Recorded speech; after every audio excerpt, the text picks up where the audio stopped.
Retired President Uhuru Kenyatta now claims that the Nairobi Peace Process into the DRC conflict, which he facilitated, was sidelined. Appearing to respond to criticism from Rwanda President Paul Kagame that he was overbearing, Uhuru claimed the process not only faced logistical headwinds, but was equally being sabotaged.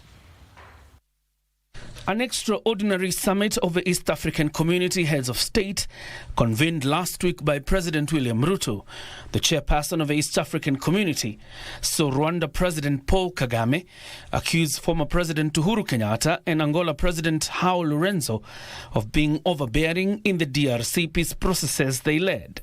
Even here, maybe you will help me understand what all this means. The processes became an end in themselves, and the people leading these processes became more important than the results of the processes. The Nairobi process became a Uhuru process. Then the Rwanda process, it's like you can't say anything that will displease President Lourenço. Uhuru alleging sidelining of the Nairobi process, which he was facilitating. The lack of political momentum, coupled with renewed hostilities in North Kivu and South Kivu, has significantly undermined the progress made between the year 2022 and 2023. The M23, once subject to a cease agreement, has now regained control over key towns, including Goma, and fighting has once again escalated across the region. Though he failed to give specifics on the sidelining, Uhuru claims DRC President Felix Tshisekedi's re-election and the consequent hostilities that led to the expulsion of the East African Community Regional Force from Eastern DRC served to slow the process, almost grinding it to a halt. The shift resulted in the slowing down of the Nairobi Peace Process and, unfortunately, at the same time, a political impasse resulted in the withdrawal of the Kenya forces from the ECRAF.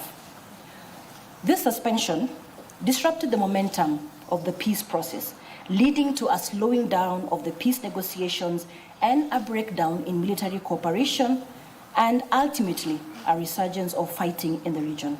Uhuru has, however, expressed commitment to resume his duties, asserting that the Nairobi and the Luanda efforts are the only solution to the ongoing DRC conflict. The Nairobi peace process, though temporarily sidelined, remains a critical framework for dialogue and conflict resolution in the Eastern DRC.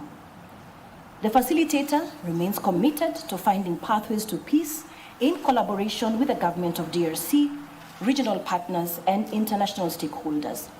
However, the recent resurgence of hostilities highlights the urgent need for renewed political will, regional cooperation, and sustained support for peace efforts to avoid further deterioration of the security situation in DRC. President William Ruto, who chairs the East African Community, and his Zimbabwean counterpart Emmerson Mnangagwa, who chairs the South African Development Community, have convened a joint summit of heads of state to discuss the conflict in Eastern DRC this weekend. Uhuru has already submitted his report to the EAC, SADC, and the African Union. In the meantime, Prime Cabinet Secretary and CS Foreign and Diaspora Affairs Musalia Mudavadi has condemned remarks made by Wiper leader Kalonzo Musyoka over the DRC conflict, accusing Kenya of fueling the strife. Mudavadi says Kalonzo has trivialized the matter for his selfish political gains. John Jacob Curia, Prime Edition.